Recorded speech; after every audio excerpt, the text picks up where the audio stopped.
Hello, नमस्कार, good evening. स्वागत है आप सभी का आशीष क्लासेस पर। चर्चा करेंगे इस टेस्ट में, ये संडे टेस्ट जो है, इसमें हम जो चीज़ें हमने सीखी है इस पूरे वीक में उसको रिवाइज करेंगे। 20 क्वेश्चंस आपको मिलेंगे। उन 20 क्वेश्चंस में आपको क्या-क्या मिलने वाला है। इन 20 क्वेश्चंस में 5 क्वेश्चंस आपको सिनोनिम के मिलेंगे, कॉन्टेक्स्ट के अकॉर्डिंग बताना है, ठीक है। 5 क्वेश्चंस आपको एंटोनिम्स के मिलेंगे, ये भी कॉन्टेक्स्ट बेस्ड है। 5 क्वेश्चंस आपको कॉमन एरर्स के मिलेंगे और 5 हैं उनमें से कुछ क्वेश्चंस हैं ट्रांसलेशन के हिंदी टू इंग्लिश और कुछ है इंग्लिश टू हिंदी। तो ऐसे करके 20 क्वेश्चंस हैं। पहला क्वेश्चन देखिएगा, स्ट्रिंजेंट शब्द का सिनोनिम बताना है। सेक्शन ए, सिनोनिम की बात हम कर रहे हैं और सिनोनिम में भी किसकी बात कर रहे हैं? स्ट्रिंजेंट बताना है। तो स्ट्रिंजेंट का मतलब जो है वो यहां से समझिए इस सेंटेंस में क्या है। वैसे सख्त होता है, सख्त के लिए दो शब्द हैं, ड्रैकोनियन भी सख्त है, रिग्रस भी सख्त है। ये तो लचीला होता है, ये तो काट दीजिए। अब इन दोनों में से क्या आएगा? ट्रांसलेशन ये है कि to prevent further market chaos, आगे जो मार्केट में अव्यवस्था है उसको रोकने के लिए सेंट्रल बैंक ने सख्त पूंजी की जो आवश्यकता है उसको इंट्रोड्यूस किया है। तो देखिए, जो चीज डिमांडिंग हो, जो चीज किसी चीज को ठीक करने के लिए जरूरी हो, उसके लिए सख्त जो है वो रिगरस काम में आता है। वरना लॉ के लिए जनरली, नियमों के लिए हम ड्रैकोनियन भी लगा सकते हैं। लेकिन यहाँ पे आवश्यकता किसकी है, डिमांड किस चीज की है, ये बताना चाह रहा है, इसलिए रिगरस का प्रयोग हम करेंगे। नेक्स्ट है स्क्वांडर। स्क्वांडर का मतलब बर्बाद करना होता है। तो यहाँ देखो स्क्वांडर, वैसे तो चार ऑप्शन देख लीजिए आप। A developing nation can not afford to squander its demographic dividend. एक कोई विकासशील राष्ट्र है वो अफोर्ड नहीं कर सकता कि वो डेमोग्राफिक डिविडेंड, जनसांख्यिकी लाभ जो है वो बर्बाद कर दे। किस पर? अनप्रोडक्टिव सब्सिडीज पर, ऐसी सब्सिडी जो किसी काम की नहीं है। तो कंजर्व, संरक्षित रखना होता है, यहाँ तो बर्बाद करने की बात कर रहा है। होर्ड का संग्रह करना होता है, स्टोर करना होता है। एक्यूमुलेट का मतलब भी इकट्ठा करना होता है ना, स्टोर करना ही होता है। तो आपका आंसर क्या आ जाएगा? डिसिपेट। ये चार ऑप्शंस में से एक ही बचा है, इसका मतलब ये नहीं है। फिर बताना है कॉम्प्लेसेंसी। कॉम्प्लेसेंसी का मतलब आपको यहां देखना है। वैसे क्या होता है, आपने पढ़ा था मेरे साथ, आत्मसंतुष्टि को बोलते हैं। तो after consecutive years of low inflation, कम मुद्रास्फीति के जो काफी लंबे जो साल चले, काफी लगातार वर्ष जो थे लो इन्फ्लेशन के, कम महंगाई के, a dangerous sense of complacency crept into the planning commission. तो जो योजना आयोग है उसमें एक भाव यहाँ पे स्नीक इन कर गया, या फिर चोरी छुपे या धीरे धीरे एक भाव जो है भर गया। वो भाव था कॉम्प्लेसेंसी का, मतलब आत्मसंतुष्टि का। आत्मसंतुष्टि के लिए कौन सा वर्ड है? विजिलेंस सतर्कता होती है, एंजाइटी चिंता होती है, स्मगनेस आत्मसंतुष्टि, सेल्फ सेटिस्फेक्शन होता है, ये होता है सेल्फ सेटिस्फेक्शन। और डिलीजेंस का मतलब मेहनत होती है, हार्ड वर्क होता है। तो आपका जो आंसर है वो क्या आ जाएगा? स्मगनेस। रोबस्ट का सिनोनिम बताना है। द एग्रीकल्चर सेक्टर रिक्वायर्स, जो कृषि वाला क्षेत्र है उसमें आवश्यकता है रोबस्ट फ्रेमवर्क की, ऐसे स्ट्रक्चर की जो रोबस्ट हो, मजबूत हो। मजबूत के लिए कौन सा वर्ड है? फ्रेजाइल कमजोर है, स्टर्डी मजबूत होता है, वेवरिंग जो हिलता डुलता रहे, वेसिलेट करता रहे, और लिथार्जिक का आलसी को बोलते हैं। ठीक है, तो आपका आंसर आ जाएगा sturdy, robust. Which word best replaces curb? Curb का सिनोनिम, कर्ब का मतलब होता है नियंत्रित करना, कर्ब का मतलब होता है रिस्ट्रेन करना, चेक करना, कंट्रोल करना, रोकना। तो देखो यहाँ पे, the administration took immediate measures, जो प्रशासन है उसने तत्काल कदम उठाए। किस चीज के रोकने के? किस चीज को रोकना? अवैध तरीके से जो आवश्यक सामग्रियों का होर्ड किया जा रहा था, उनको स्टोर किया जा रहा था, उसको रोकने के लिए। तो रोकने के लिए कौन सा वर्ड है? रिस्ट्रेन। एम्पलीफाई होता है बढ़ाना, इंक्रीज करना। फैसिलिटेट का मतलब होता है ईज करना, आसान कर देना। और प्रोवोक का मतलब होता है इंसाइट, भड़काना, इंस्टिगेट, अराउज, है ना। तो आपका आंसर आ जाएगा रिस्ट्रेन। फिर आपको एंटोनिम्स बताने हैं। एंटोनिम्स में अंडरमाइन का एंटोनिम क्या है? तो अंडरमाइन देखो, अंडरमाइन कमजोर करना होता है। वैसे constant shifts in foreign policy, लगातार जो बदलाव है विदेश नीति में, वो निश्चित रूप से, इनएविटेबली मतलब अपरिहार्य है, इसको टाल ही नहीं सकते, निश्चित है, निश्चित रूप से ये क्या करेगा?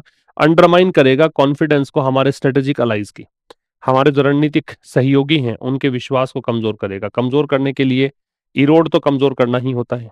ये सेबटाश जो होता है ये डिस्ट्रॉय करना होता है, सेबटाश का तोड़ फोड़ करना होता है। तो ये नहीं होगा, आपको एंटोनिम चाहिए। नेग्लेक्ट का नकारना होता है, तो बोल्स्टर आ जाएगा, मजबूत करना। इसका मतलब होता है स्ट्रेंथन करना। मजबूत करना। फिर है the economy can not recover without a sustained influx. Sustained का मतलब होता है लगातार, कंटिन्यूअस को बोलते हैं। सस्टेन्ड मतलब क्या होता है? लगातार। अब लगातार के लिए परपेचुअल लगातार है, कंटिन्यूअस लगातार है, ये तो सिनोनिम है, तो ये तो नहीं आएंगे। प्रोलॉन्ग्ड का मतलब होता है लंबित, डिलेड, एक्सटेंडेड, जो काफी लंबे समय तक चले, तो ये भी नहीं आएगा। आएगा स्पोरेडिक, रुक रुक कर। इसका होता है इरेगुलर। जो अनियमित है, जो रुक रुक कर हो, उसको बोलते हैं स्पोरेडिक। फिर अगला है कंट्रैक्शन का एंटोनिम। कंट्रैक्शन का संकुचन होता है, श्रिंकेज होता है। द इनएक्सपेक्टेड द अनएक्सपेक्टेड कंट्रैक्शन, संकुचन किसमें? मैन्युफैक्चरिंग मतलब विनिर्माण में। मैन्युफैक्चरिंग आउटपुट मतलब मैन्युफैक्चर करके जो प्रोडक्शन करते हो उसमें।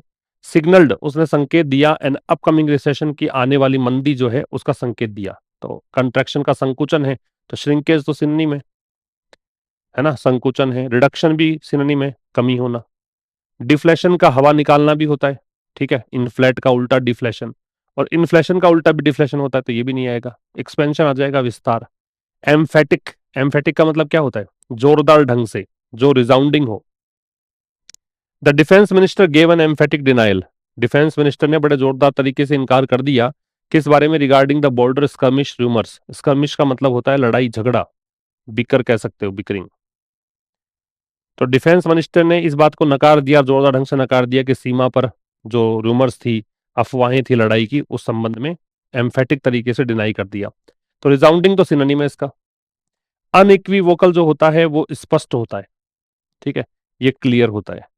असर्टिव है, वो भी लगभग इस जैसा ही है, एकदम सकारात्मक होकर एकदम दावा करे दृढ़ता से, उसको असर्टिव बोलते हैं, तो ये भी नहीं आएगा। हेजिटेंट आ जाएगा, हिचकिचाते हुए, ठीक है।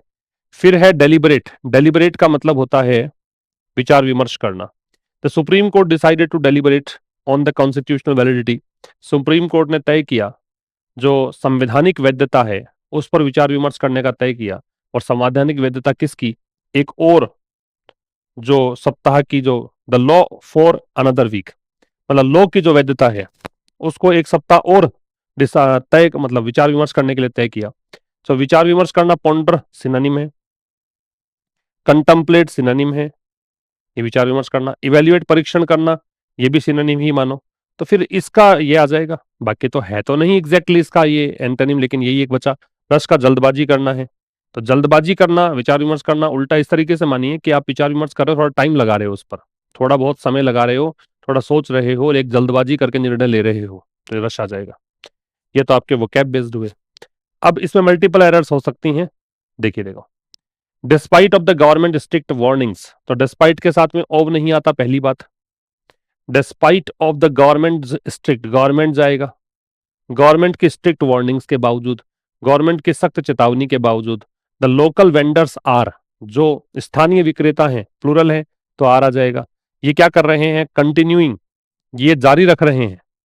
टू सेल, ठीक है, टू के साथ बेस फॉर्म आएगी, सेल। लगातार वो बेच रहे हैं क्या? मिल्क, मिल्क कौन सा? एडल्टरेटेड, थर्ड फॉर्म आएगी, एडजेक्टिव चाहिए, मिलावटी दूध इन द मार्केट, मार्केट में। फिर समझो, गवर्नमेंट की स्ट्रिक्ट वार्निंग्स के बावजूद, गवर्नमेंट की सख्त चेतावनियों के बावजूद, लोकल वेंडर्स जो हैं वो लगातार बेच रहे हैं मिलावटी दूध मार्केट में, ठीक है। अब हालांकि मार्केट में तो बेचने के लिए ही जाता है, तो दे भी लगाने की आवश्यकता नहीं है। मार्केट जो है वो प्राइमरी पर्पस के लिए यूज किया जा रहा है।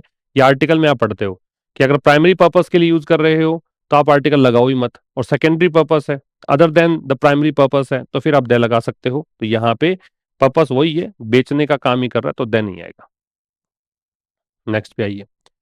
The new series of data reveals, नई जो श्रृंखला है डेटा की। अब जो सीरीज जो है वो एक वचन बहुवचन दोनों में सेम ही होती है, और ये नई सीरीज डेटा की कोई एक नई श्रृंखला आई है, एक वचन की बात कर रहा है, तो रिवील्स आएगा। वो दर्शाती है दैट इन्फ्लेशन हैज, इन्फ्लेशन एक वचन है तो हैज आएगा। इन्फ्लेशन ने क्या कर दिया है? क्विकेंड, एक्सिलरेट किया है, बढ़ाई है गति, टू अ 10 मंथ हाई, और कहां तक पहुंच गई है? 10 महीने के हाई स्तर पर। यहां पे मंथ नहीं आएगा, क्योंकि ये जो है ना, बीच वाली ये जो चीज दे रखी है, इसको हाइफन बोलते हैं, और हाइफन से जुड़ी हुई जो नाउन होती हैं उसको हम बोलते हैं हाइफेनेटेड नाउन्स। और हाइफेनेटेड नाउन्स जो होती हैं वो हमेशा ही कैसी आती हैं, सिंगुलर आती हैं। ठीक है, ये जो हाइफन से जुड़ी हुई संज्ञाएं होती हैं वो एक वचन ही आती हैं, तो मंथ आएगा यहाँ पे। लार्जली ड्रीवन बाई इसलिए क्योंकि यहाँ पे एडजेक्टिव चाहिए, या which is largely driven by, ऐसा करके इसको क्लोज को कंट्रैक्ट किया गया है, संकुचित किया गया है, रिड्यूस किया गया है, तो थर्ड फॉर्म चाहिए कि ड्रीवन बाई फूड प्राइसेस। तो देखो, एक तो गलती ये थी कि न्यू सीरीज एक वचन है, एक वचन है तो यहाँ पे आना चाहिए एस। दूसरी गलती ये है कि इन्फ्लेशन एक वचन है, इन्फ्लेशन एक वचन है तो यहाँ आना चाहिए हैज। तीसरी बात, हैज के साथ आनी चाहिए वर्ब की थर्ड फॉर्म, तो ये क्विकेंड। फिर 10 मंथ आएगा, एस नहीं जुड़ेगा। और फिर ड्रीवन आना चाहिए। क्यों आना चाहिए ड्रीवन? क्योंकि ये विच इज लार्जली ड्रीवन ऐसा करके है ये, जिसको कि पैसिव वॉइस बन रहा है वैसे तो ये एडजेक्टिव के रूप में मानो, पैसिव वॉइस के रूप में मानो, ड्रीवन आएगा। If India will yield to foreign पर प्रेशर, ये कंडीशनल सेंटेंस है, और कंडीशनल सेंटेंस में हम इफ क्लोज में कोई मॉडल नहीं लेते हैं, तो ये हटेगा। ये हटेगा तो इंडिया यील्ड्स आएगा। यदि भारत, यील्ड का मतलब है सरेंडर करना, आत्मसमर्पण करना। तो यदि भारत आत्मसमर्पण करता है, किसके सामने? विदेशी दबाव के सामने झुकता है। इट स्क्वांडर, तो ये बर्बाद कर देगा। ये फर्स्ट कंडीशनल सेंटेंस के अनुसार है कि एक तरफ इफ के साथ में वर्ब की फर्स्ट फॉर्म या उसमें एस और ईएस आया है, तो दूसरे साइड हम विल शैल लगाएंगे, तो यहां पे आना चाहिए विल स्क्वांडर। तो ये बर्बाद करेगा किस चीज को? The trust of its allies, अपने जो मित्र राष्ट्र हैं या मित्र हैं उनका विश्वास कमजोर हो जाएगा। एंड अंडरमाइन, तो जैसे देखो इट विल स्क्वांडर है विल के साथ बेस फॉर्म, वैसे ही यहां भी विल के साथ ही जुड़ा हुआ है एंड से, तो अंडरमाइन आएगा, अंडरमाइंस नहीं आएगा। अंडरमाइन भी कमजोर करना होता है, और ये कमजोर करेगा इसकी लॉन्ग टर्म एनर्जी सिक्योरिटीज को। इट्स यहां पे पजेसिव एडजेक्टिव आएगा ऐसे। ये इट इज जो है, ये इट इज का कंट्रैक्टेड फॉर्म है, ये जो इट्स दे रखा है ये इट इज का शॉर्ट फॉर्म है, आपको चाहिए पजेसिव एडजेक्टिव इसलिए आएगा इट्स इस तरह से। तो ये गलतियां थी इसमें। A weak monsoon predicted by scientist this year will naturally raise, weak monsoon, कमजोर मॉनसून। कमजोर मॉनसून कौन सा? जिसका प्रेडिक्शन किया गया है वैज्ञानिकों के द्वारा इस साल, वो वीक मॉनसून जो है, ये सब्जेक्ट है, ये वीक मॉनसून जो है वो क्या करेगा? वो स्वाभाविक रूप से बढ़ा देगा, बढ़ा देगा। तो विल के साथ बेस फॉर्म, तो रेज आएगा, रेजेस नहीं आएगा। क्या? Food prices. Which impact the poor more severe, तो विच नहीं आएगा, या विच आएगा तो फिर ये आएगा which will impact, which will impact जो कि प्रभावित करेगा गरीबों को, मोर सीवियरली, क्योंकि ये सीवियरली जो है वो एडवर्ब चाहिए, इंपैक्ट का विशेषता बताने के लिए चाहिए। क्या कहना चाह रहा है? जो कमजोर मॉनसून है जिसकी कि वैज्ञानिकों ने घोषणा की है इस साल, वो कमजोर मॉनसून स्वाभाविक रूप से फूड प्राइसेस को बढ़ा देगा। विच विल इंपैक्ट जो कि प्रभावित करेगा किसको? गरीबों को ज्यादा सीवियरली। द पुअर का मतलब हो गया पुअर पीपल, इसीलिए यहां पे द लगाया गया है। द के साथ जब एडजेक्टिव लगाते हो तो इसका मतलब होता है प्लूरल नाउन, मतलब एडजेक्टिव के पहले द लगना ही नहीं चाहिए, लगना तो चाहिए नाउन से पहले, लेकिन अगर आप एडजेक्टिव से पहले लगाते हो तो प्लूरल नाउन चाहिए। ठीक है, मतलब यहां पे द पुअर का मतलब क्या है? पुअर पीपल है। इस द पुअर का मतलब है पुअर पीपल, गरीब लोग। आगे कह रहा है because the recent crisis in West Asia, ये कहना चाह रहा है कि वेस्ट एशिया में जो हाल फिलहाल का संकट है उसके कारण, देखो बिकॉज जो होता है वो कंजंक्शन है, बिकॉज क्या है? कंजंक्शन। और बिकॉज ऑफ जो होता है इसका मतलब होता है के कारण। बिकॉज ऑफ का मतलब है के कारण, ये प्रेपोजिशन है। बिकॉज तो होता है कंजंक्शन, बिकॉज ऑफ होता है प्रेपोजिशन। तो आपको क्या चाहिए यहाँ पे? यहाँ पे प्रेपोजिशन चाहिए, क्योंकि आगे सब्जेक्ट वर्ब नहीं है, कॉमा लगा रखा है, यहाँ तक के पार्ट की बात कर रहे हैं, तो यहाँ बिकॉज ऑफ। और चाहो तो बिकॉज को हटा के ड्यू टू लगा दो, एक ही बात है। अब इसका मतलब ये हुआ हाल फिलहाल का जो संकट है वेस्ट एशिया में उसके कारण supply chains disruptions has hit. अब ये हैज नहीं आएगा, हैव आएगा, हैव आएगा। सप्लाई चेन्स डिसरप्शन, अब यहां सप्लाई चेन्स की जरूरत नहीं है, सप्लाई चेन डिसरप्शन कर दो, है ना, क्योंकि ये नाउन और इससे पहले एक और नाउन, तो लगातार दो नाउन आए तो उससे पहले वाला नाउन एक वचन आती है, तो चैन आएगा। आपूर्ति श्रृंखला के जो व्यवधान है, व्यवधान प्लूरल है, तो इस कारण से हैव लगा दिया। इन्होंने हिट किया है इकोनॉमी को, और कैसे हिट किया है? बहुत ज्यादा, बहुत ज्यादा के लिए हार्डली नहीं आएगा, हार्ड आएगा। हार्डली होता है ना के बराबर। तो बिकॉज ऑफ, क्योंकि ये प्रेपोजिशन रिक्वायर्ड है।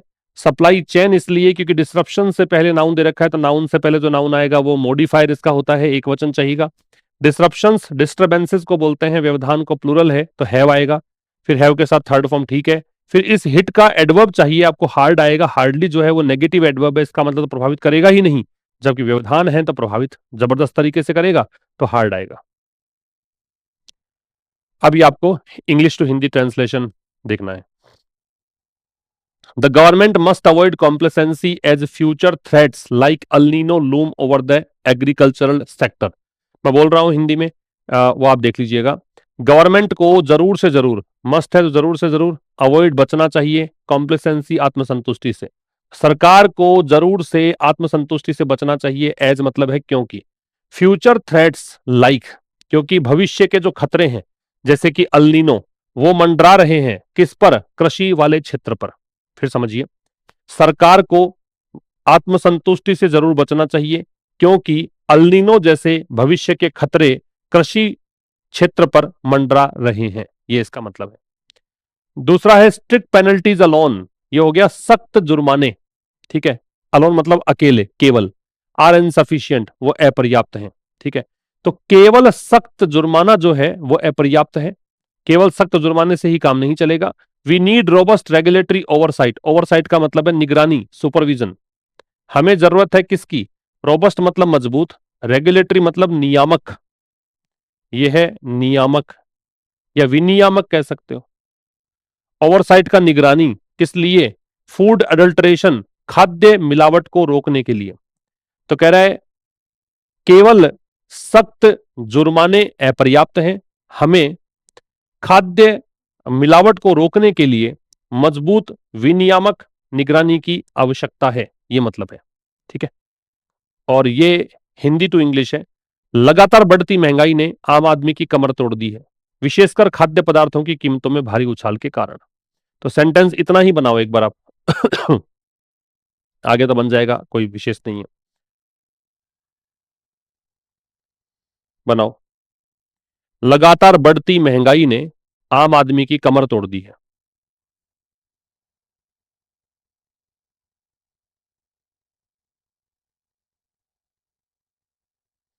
लगातार बढ़ती महंगाई, तो लगातार को हम बोल सकते हैं सस्टेन्ड, ये सब्जेक्ट है इसका।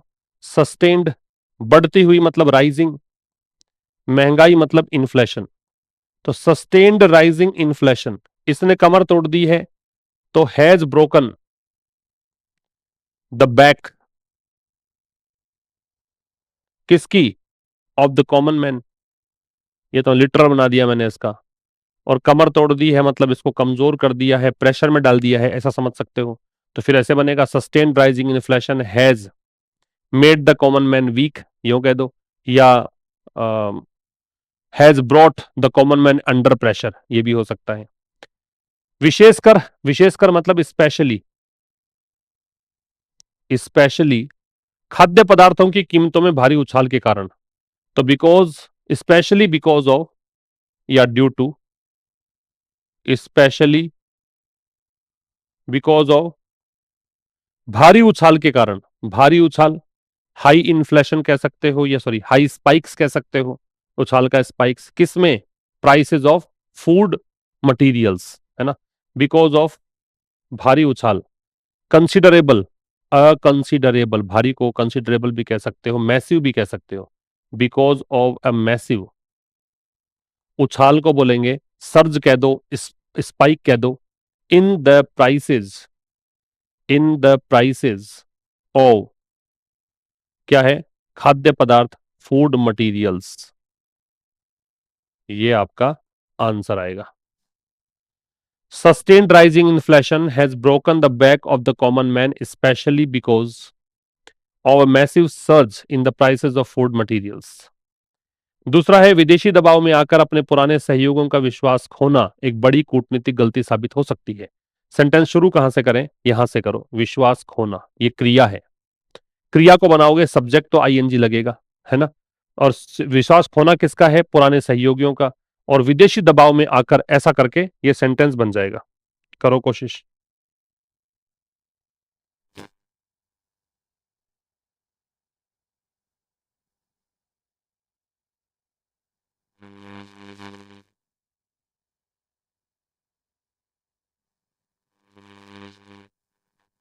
ये देखो कैसे बनेगा।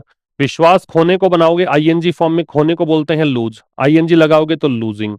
विश्वास मतलब ट्रस्ट। किसका विश्वास खोना है? अपने पुराने सहयोगियों का। तो लूजिंग ट्रस्ट ऑफ वंज, है ना, वंज, पुराने, ओल्ड सहयोगियों, अलाइज। कैसे? दबाव में आकर, विदेशी दबाव में आकर, या विदेशी दबाव के मतलब इसके सामने घुटने टेक कर। तो करके मतलब बाई यील्डिंग टू, विदेशी दबाव को बोलेंगे फॉरेन प्रेशर। ये हो गया विदेशी दबाव में आकर। ये साबित हो सकती है, क्रिया लगाओ अब। भाई सेंटेंस पूरा हो गया, यहाँ पे सेंटेंस का सब्जेक्ट ये था, इसकी पूरी जानकारी हमने पीछे तक की ले ली। अब इसकी क्रिया जो है वो ये है, सकती है तो कैन लगा दो, और संभावना है तो मे लगा दो, जैसा भी आपको लगे। तो मे संभावना है। गलत साबित हो सकती है, कूट एक बहुत बड़ी गलती साबित हो सकती है, तो मे प्रूव। अप्रूव क्या हो सकती है? कूटनीतिक गलती। सीधा कर दूंगा तो इसका मतलब तो ये प्रूव करेगा, जबकि ये खुद ही प्रूव हो सकती है, तो टू बी लगा दो। Prove to be a big, एक बड़ी। कूटनीतिक को बोलेंगे डिप्लोमेटिक, और गलती को बोलेंगे मिस्टेक। ये आंसर आ जाएगा, चेक कर लीजिए।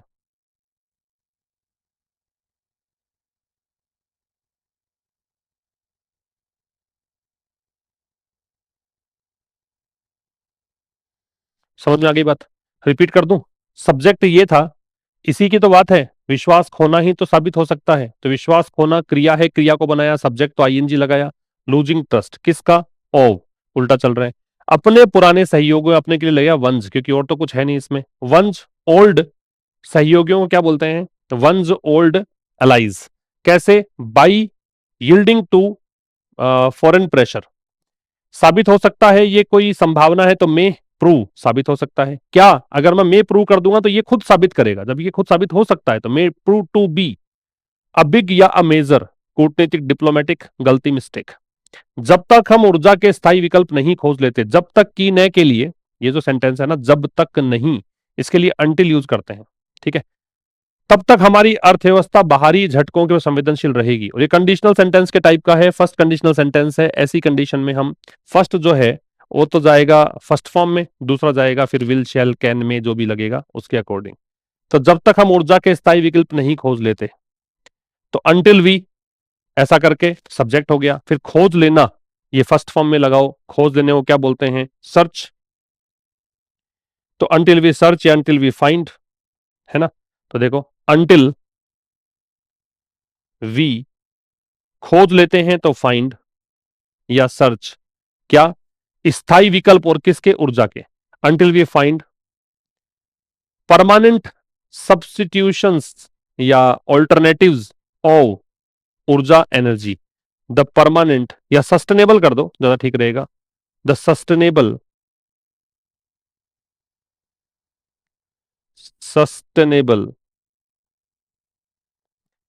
सस्टेनेबल ऑल्टरनेटिव्स ऑफ एनर्जी, ये हो गया। तब तक के लिए कुछ नहीं लगेगा, कॉमा लगेगा। हमारी अर्थव्यवस्था बाहरी झटकों में संवेदनशील रहेगी। हमारी अर्थव्यवस्था, आवर इकोनॉमी, रहेगी, संवेदनशील रहेगी, विल लगाओ। रहेगी मतलब इस कंडीशन में ही रहेगी, तो विल रिमेन। संवेदनशील को बोलते हैं सेंसिटिव, सेंसिटिव में लगता है to. May will remain sensitive to बाहरी झटके, आउटर झटकों को शॉक्स कह सकते हो, जोल्ट्स कह सकते हो। ये आंसर आएगा, चेक कर लीजिए। एक्सटर्नल भी कह सकते हो।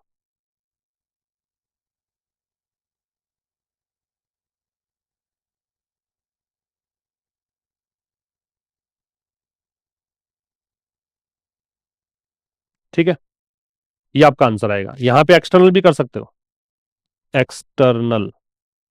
अच्छा, एक बात और समझ लेना। यहां पे until we find the sustainable alternatives, alternative के साथ में वैसे टू भी लगता है, विकल्प किसका है? तो ऑल्टरनेटिव टू लगा दो। alternatives to energy, our economy will remain sensitive to outer या external shocks. ये था आज के इस सेशन में। बताना क्या स्कोर आपका रहा है। दिन प्रतिदिन लगातार चीजें अपडेट होती जा रही हैं, नई चीजें आपको मिलती जा रही हैं, तो बताना अपना एक्सपीरियंस भी। कल मुलाकात होगी एक नए सेशन के साथ ठीक शाम 5 बजे।